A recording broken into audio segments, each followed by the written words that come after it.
नमस्कार, मैं हूं सागर सुनार और आप सभी मेरे साथ देख रहे हैं यूके लाइव उत्तराखंड।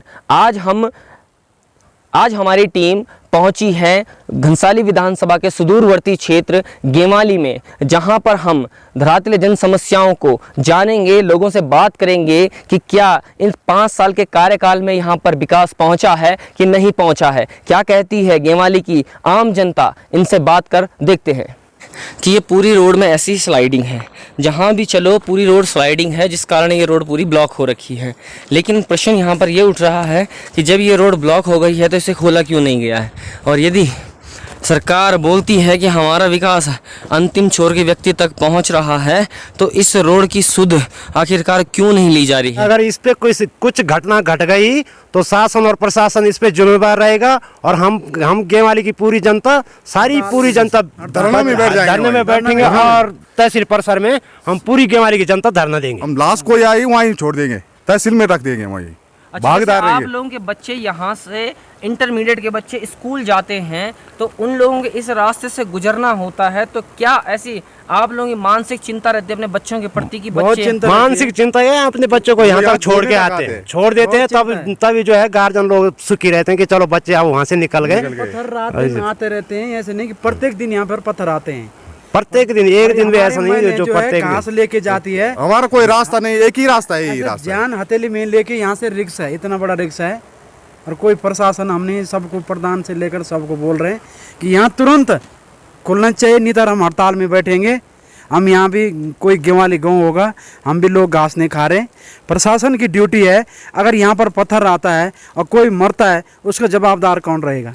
प्रधान को हमने, यहाँ पर प्रधान जी भी है, हमने बोला आप तहसील में एसडीएम को बोले, आप तुरंत बोले। यहाँ पर देखो, आप देखने वाली चीज़ है, कितना बड़ा डंगार है और रोज़ पत्थर आते हैं यहाँ का। अभी कोई महिला लोग आ नहीं रही, इधर यहाँ से घास लेके जो है उनके पीठ में जो है 40-50 वजन होता है, और यहाँ से वो चलती है। अब आप देखो, अगर पत्थर आएगा, मरेगा, आप ही बोलो कौन भागीदार रहेगा?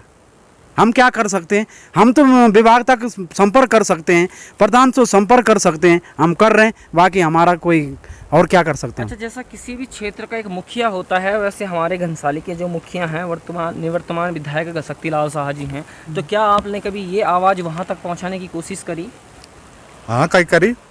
तो क्या आप लोगों को उनकी तरफ से आश्वासन या कुछ मदद मिल पाई इस चीज़ के लिए? कोई मदद नहीं मिली, ताकि हो जाएगा सभी कहते हैं, हुआ कुछ नहीं। बात किया हमने विधायक से, बात किए भाई, हमने तो किए नहीं, प्रधान जी ने किया होगा। ठीक है, ठीक है। वर्तमान सरकार कहती है कि हमारा जो विकास है ये सुदूरवर्ती क्षेत्र तक पहुंच रहा है, और आपके गेमाली पर, ये धरातल पर ये विकास पहुंचा है कि नहीं पहुंचा? नहीं पहुंचा है, यहाँ कुछ भी नहीं पहुंचा। यहाँ टावर की समस्या, टावर को देखो तुम, यहाँ टावर नहीं है और स्वास्थ्य केंद्र नहीं है। हम यहाँ से लोग जो है कंधे पे मरीज को नीचे ले जाते हैं, फिर भी जो है वहाँ पे हमारी जो आधे रोड टूटी है 2 किलोमीटर आगे, वो रोड पे वहाँ पे बहुत ज़्यादा खतरा है। अगर ऊपर से पत्थर आएगा तो ऐसे भी आदमी मर जाएंगे। अच्छा, वो रोड कब से टूटी? वो 6 महीने से बंद पड़ी हुई है। और 6 महीने से आप लोगों ने उस रोड खोलने के लिए आवाज उठाई? कई चीज, कई तहसील तक बोला, एसडीएम डीएम तक बोले, पर किसी ने प्रशासन किसी ने नहीं सुना। अपने क्षेत्र के विधायक साहब से इस चीज के संबंध में बात? विधायक साहब को पता है, विधायक साहब ने देखा है कि यहाँ की रोड की स्थिति क्या स्थिति है। अच्छा, वर्तमान में जब ये लोग आप लोगों के घर घर आ रहे हैं, गाँव गाँव आ रहे हैं वोट मांगने के लिए, तब आप लोगों ने इनसे पूछा कि अब तक तुमने 5 साल क्यों हमारे क्षेत्र को विकास? 5 साल तक तो कोई विधायक आए नहीं, आज वोट मांगने के लिए आ रहे हैं केवल। इससे पहले कोई विधायक दिखा नहीं यहाँ कोई। हाँ, कहीं ना कहीं आप लोग इनके कार्यकाल से संतुष्ट हैं? संतुष्ट किस बात से संतुष्ट हैं? जब यहाँ कोई विकास नहीं तो संतुष्ट किस बात से होंगे सर? तो आप क्या चाहते हैं कि बदलाव हो? बदलाव हो, और बदलाव के हमें जो है अच्छा विधायक चाहिए, बदलाव होना जरूरी। जी, आपका नाम? मेरा नाम है भगवान दास। और आप यहाँ पर ग्राम प्रधान हैं? जी हाँ, ग्राम पंचायत। ठीक है जी हाँ। हम गेमाली की कुछ धरातले जो जन समस्याएं हैं, जी हाँ, उन समस्याओं को कवर करने के लिए आपके ग्राम सभा में पहुंचे हैं।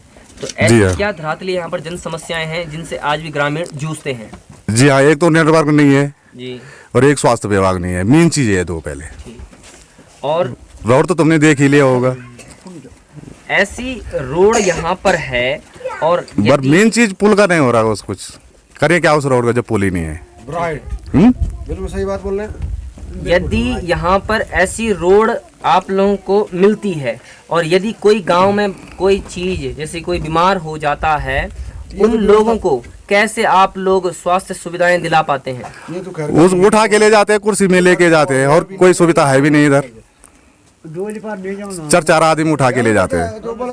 विकास के कुछ नहीं, रोड भी अख पार तय तन्य छकई बिटिन पोर परार बिटिन रोड भी तक बिटिन पिठ माछन लियाना आटो चौली, और एक टावर भी नीचे, टावर की बहुत से समय जब टावर में दूर जाओ डांडा तब कौन फोन, अगर कोई तकलीफ होएगी बीमार कुछ होएगी तो डॉक्टर भी नहीं इनकी मतलब एक बार मिलो डॉक्टर की कुछ दूर जानो, रोड भी नीचे गाड़ी भी नीचे दूर दूर छे क्या या कुछ नहीं, बुढ़े क्या हमारी बुढ़े या सुई भी नहीं, आधार कार्ड भी नहीं बनी, पेंसिल भी नहीं लगी, कुछ नहीं लगी है। तो वर्तमान सरकार तो बोल दी कि हमारा जो विकास वो सुदूरवर्ती गांव में पहुंचने लगी हूँ, तो आपका गांव में वो विकास पहुंची कि नहीं पहुंची? कुछ नहीं पहुंची, क्या पहुंची पहुंची भैया के देखना होना, तुम बेचारे का दूर बिटे ना आया, तुम लोग या देखना हुआ क्या रोड की सोबित नहीं, डॉक्टर की सोबित नहीं, कुछ नहीं क्या या। तो आप लोग चांदा कि ही बार सरकार में बदलाव हो कि यही सरकार रहो? पहले की सरकार चाहिए नी, एक टावर की सुविधा करावा, कुछ करावा, एक स्कूल भी तनी यो छोरो भविष्य सुधारावा नी, पहले कर क्या पहले जमान गएगी तो गएगी। सबसे पहले तो हॉस्पिटल है। अच्छा, आप लोगों के यहाँ पर यदि कोई व्यक्ति बीमार होता है तो उसे कहाँ उपचार के लिए जाना पड़ता है? हमें तो यहाँ हल्के बीमारी के लिए तो बिना खाल नहीं तो चमियाला घनसाली ऋषिकेश ले जाना पड़ता है। अच्छा। और वो भी कभी जब रोड बारिश होती पुल नहीं रहते हैं तो कुर्सी में उठा के ले जाना पड़ता है। अच्छा, तो आज भी यहाँ से डंडी कंडियों से लोग अस्पताल के लिए बहुत सारे जाते हैं, जैसे किसी को प्रसव होना है तो दर्द जब ज़्यादा होता है तो कुर्सी में ले जाते हैं। तो वर्तमान में इस गांव में कोई भी स्वास्थ्य संबंधी कोई भी छोटा मोटा कुछ भी नहीं है? स्वास्थ्य केंद्र यहाँ छोटा है ही नहीं। अच्छा, हमें बिना खाली जाना पड़ता है। ठीक है। और दूसरी समस्या क्या है सर यहाँ की? दूसरी समस्या जैसे हमारे रोड के देखो वहाँ पुल नहीं बन रहा, वहाँ पे काम ही नहीं हो रहा, देवी गाँव से वो स्वीकृत नहीं, और उन्होंने पहले ठेकेदारों ने तो बना दी रोड जी, आगे तो खींच के लाया, फिर वहाँ टूट गया, फिर वो हो ही नहीं रहा हमारा काम। देवी गाँव से हो ही नहीं रहा, उन्होंने वो ठेकेदार लोग बोल रहे भाई हमारा जब रोड पहले बना रखी थी, अब बाद में ये टूट गया तो हमारी क्या कसूर है। अच्छा, दूसरा आप लोगों का कि यहाँ पर जो लाइट की व्यवस्था है वो निरंतर लाइट की व्यवस्था छुटपुट है, तो एकदम क्लियर नहीं है, हम परेशान रहते हैं। तो हमें जो है फ़ोन करना पड़ता है इन लोगों के लिए जो इंचार्ज हैं, उनके लिए करना पड़ता है, तब आते हैं, एक दिन बाद दूसरे दिन आ जाए, आते वाले हैं, लेकिन जब आधा से हम परेशान हो जाते हैं। अच्छा, यहाँ पर नेटवर्क की क्या समस्या है? नेटवर्क यहाँ तो हमें यहीं पे जाना पड़ता है स्कूल के बगल में, तब कभी आता है नेटवर्क, कभी नहीं आता नहीं, और गांव में कोई मतलब आने का नहीं। अच्छा, यहाँ पर जो स्कूल की जो सुविधा है वो किस स्तर तक के बच्चों के लिए यहाँ पर स्कूल है? स्कूल तो ये 10वीं तक है यहाँ। अच्छा, और बाकी के 12वीं करने के लिए बच्चों को कहाँ जाना पड़ता है? बिना खाल कोटा केदार। और यहाँ से बिना खाल लगभग कितने किलोमीटर दूर है? यहाँ से 14 किलोमीटर दूर है। अधिकांशतः देखा जा रहा है यहाँ की रोड की हालत से कि आप लोगों को निरंतर यहाँ गाड़ी की सुविधा नहीं मिलती, आप लोगों को पैदल ही सफ़र करना पड़ता है। ज़्यादा करके पैदल ही करना पड़ता है, पर अब तो कुछ 1-2 साल से थोड़ा हो ही गए सर। अच्छा, वर्तमान सरकार कह रही है कि हमारा जो ये प्रचंड विकास है ये सुदूरवर्ती क्षेत्र के व्यक्ति तक पहुंच रहा है, तो क्या ये विकास आपके गेवाली तक भी पहुंच रहा है? हल्का फुल्का देख रहे हैं, आप भी तो देख रहे हैं, हम जैसा स्कूल की तो थोड़ा समस्या ठीक हो गई इस बार पहले से, जैसे हमारी स्कूल की बिल्डिंग है वो क्षतिग्रस्त है, वैसी क्षति मतलब लीक हो रहा है उसका छत, उसका कोई सुविधा ही नहीं है, तो बच्चे परेशान रहते हैं। तो आप क्या चाहते हैं, वर्तमान में यही सरकार आए या आप बदलाव चाहते हैं?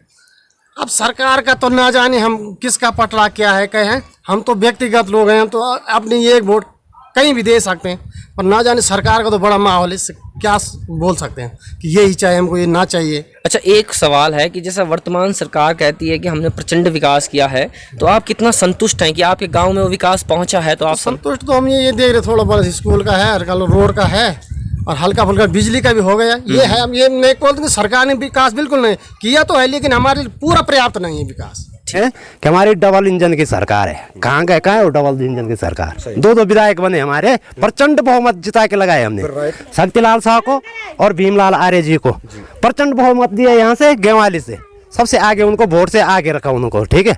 पर आज तक जब परसों आए वो देखा उन्होंने हालत, कोई किसी को सुनने वाली नहीं है।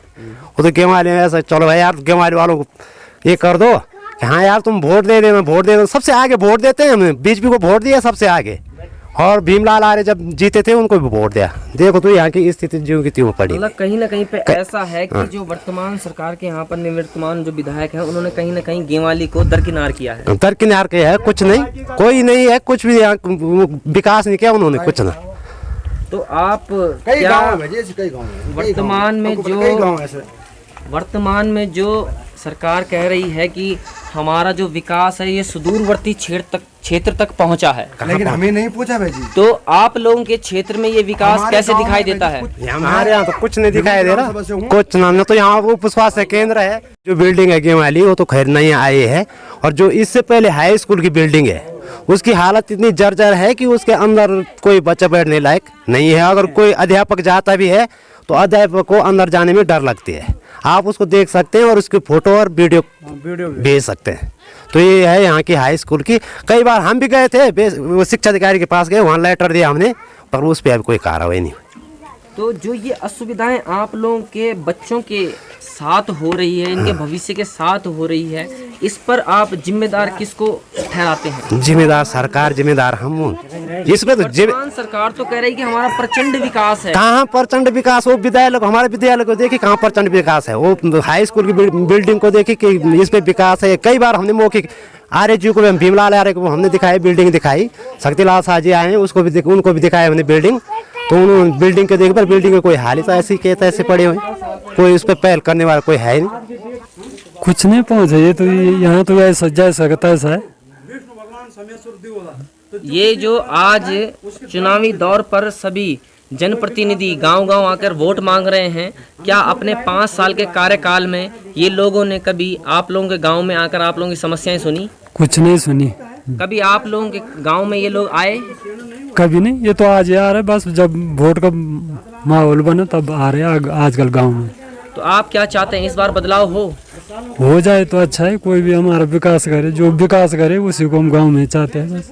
अच्छा, वर्तमान सरकार कहती है कि हमने प्रचंड विकास किया है, तो आपको क्या लगता है कि सच में ये विकास आप लोगों के क्षेत्र तक पहुंच रहा है? हमारे क्षेत्र में तो कुछ नहीं पहुंचे, बस जो है वो है ही पहले से, नया तो कुछ भी नहीं है। तो मतलब कहने का मतलब ये है कि आप वर्तमान सरकार के कार्यकाल से संतुष्ट हैं? हम तो किसी से नहीं है कुछ। वर्तमान सरकार कहती है कि बच्चों के विकास के लिए हम निरंतर काम कर रहे हैं, भारत को विश्व गुरु की तर्ज पर हम बनाने की कोशिश कर रहे हैं। लेकिन गेवाली के इस विद्यालय में आप लोग देख लीजिए कि जहां विद्यालयों के लिए मध्याह्न भोजन बनता है, उस बिल्डिंग की हालत देख लीजिए। कैसे इस बिल्डिंग के अंदर भोजन माता खाना बनाती होगी, उन्हें किस रिस्क के साथ यहाँ पर खाना बनाना पड़ता है। आप लोग अंदर आके देखेंगे कि यहाँ पर कैसी व्यवस्थाएं हैं, कैसे सरकार इनको व्यवस्थाएं प्रोवाइड करवा रही हैं कि जो इस व्यवस्था पर गेवाली के बच्चों के लिए भोजन पकता है। और सबसे बड़ी बात कि भोजन माता जब तक भोजन बनाती होगी यहाँ अंदर, उनको कितना भय होता होगा कि ये बिल्डिंग गिर ना जाए। आप लोग देखेंगे कि पूरी बिल्डिंग देखो जर्जर हालत में है, लेंटर पूरा छिजने वाला है और लेंटर किसी टाइम भी गिर सकता है। दूसरा मैं आप लोगों को दिखाता हूं कि बाहर जो बच्चों को पेयजल संबंधी सुविधाएं हैं वो सुविधा कैसी है, कैसे यहाँ पर हाइजीन मेंटेन होता होगा। और सरकार कहती है कि हमारा जो प्रचंड विकास है ये सुदूरवर्ती क्षेत्र तक पहुँच रहा है। तो कौन है इस विकास को जो यहाँ पर लाने से रोक रहा है, सबसे बड़ा सवाल। दूसरा जो हम आपको दिखा रहे हैं गेवाली के विद्यालय का शौचालय, इस शौचालय की ऐसी दशा है, आप लोग खुद अनुमान लगा लीजिए कि सुदूरवर्ती क्षेत्रों में विकास के नाम पर केवल और केवल खाली बयानबाजी और झूठे वादे होते हैं, जबकि सच्चाई क्या है आप लोग स्वयं अनुमान लगाकर देख सकते हैं कि जो सच्चाई है वो ग्राउंड स्तर पर ऐसे दिखाई देती है। जैसा कि आप सभी मेरे पीछे देख रहे हैं, हम गेवाली के राजकीय उच्च प्राथमिक विद्यालय में पहुंचे हैं और यहाँ पर ग्रामीणों ने हमें बताया है कि इस विद्यालय का जो भवन है ये बहुत जर्जर हालत में है। कुछ अवस्था इसकी ऐसी है कि यहाँ पर प्रॉपर बच्चे क्लास के अंदर बैठकर पढ़ भी नहीं सकते हैं बरसात के समय में। जैसा कि आप सभी यहाँ नीचे कवर करके देखेंगे कि पूरा बरसात का पानी अंदर आ जाता है और यहाँ से पूरा लीकेज वगैरह होता है। लेकिन यहाँ पर लेकिन यहाँ पर इस समस्या से जूझते यहाँ के बच्चे आज भी ऐसी अवस्था में यहाँ पर पढ़ रहे हैं। स्थानीय लोगों का कहना है कि हमने निरंतर इसके लिए आवाज़ उठाई है, लेकिन इनकी आवाज़ सुनने के लिए आज कोई भी इनके साथ खड़ा नहीं है। सरकार कह रही है कि हमारा जो प्रचंड विकास है वो सुदूरवर्ती क्षेत्र तक पहुंच रहा है, लेकिन वो विकास की दशा बयां करती है ये तस्वीर, जिसमें आज भी गेवाली गांव के बच्चों का भविष्य इस अवस्था में गुजर रहा है कि वो इस प्रकार अपना देश का निर्माण कर सकते हैं। जिस प्रकार गेवाली के बच्चे अपनी ऐसी दयनीय स्थिति में अपना शिक्षा को कंटिन्यू रखे हैं, उस अवस्था में हैं कि जो गेवाली का जो उच्च प्राथमिक विद्यालय है उसकी दशा क्या है। आप लोग अनुमान भी नहीं लगा सकते हैं कि विद्यालय का जो लेंटर है वो ऐसे टेकों से खड़ा करना पड़ रहा है। स्कूल बहुत जर्जर हालत में है और इस हालत में है कि आप लोग देख रहे हैं कि क्लास पूरी खाली है, जबकि क्लासें बाहर ग्राउंड में चलाई जा रही है, इस डर के कि कहीं अचानक लेंटर ना गिर जाए। स्थानीय लोगों ने कहा है कि इन्होंने जनप्रतिनिधियों से इसके लिए गुहार लगाई है, लेकिन ये जनप्रतिनिधि अपने 5 साल के कार्यकाल में कभी इस क्षेत्र पे नहीं आए और आज वोट के समय आ रहे हैं। ग्रामीणों के अंदर भारी रोष है, जिस रोष को व्यक्त करते हुए ग्रामीण कह रहे हैं कि हमें चाहिए इस बार बदलाव। यूके लाइव उत्तराखंड, जुनून सच दिखाने का।